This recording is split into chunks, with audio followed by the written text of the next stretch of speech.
আবার এই পাথরের নাম কি?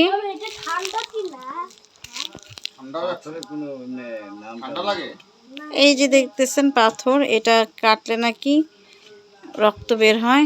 যাই হোক, আমরা কাটতে যাব না।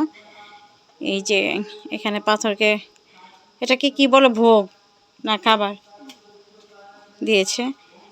তোমার নাম কি? তুমি এখানে থাকো? তোমার বাসা কোথায়? ও, তুমি এখানে কাজ করো? আচ্ছা আচ্ছা।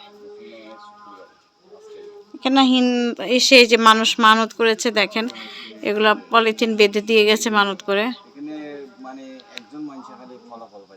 এখানে অনেকে এসে শুয়ে ঘুমায়, ওই যে সব কাগজ বেঁধে দিয়ে যাচ্ছে, এটা মানত করে। এই যে গাছে পর্যন্ত বেঁধে দিয়ে গেছে। যাই হোক, এগুলাতে দেখেন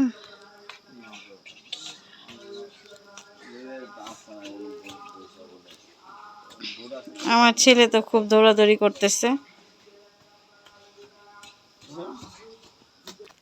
আর এই পাথরটার উপর বিশাল একটা বট গাছ আছে, অনেক ছায়া সুনিবিড় সুন্দর স্থান। যার যার বিশ্বাস যেরকম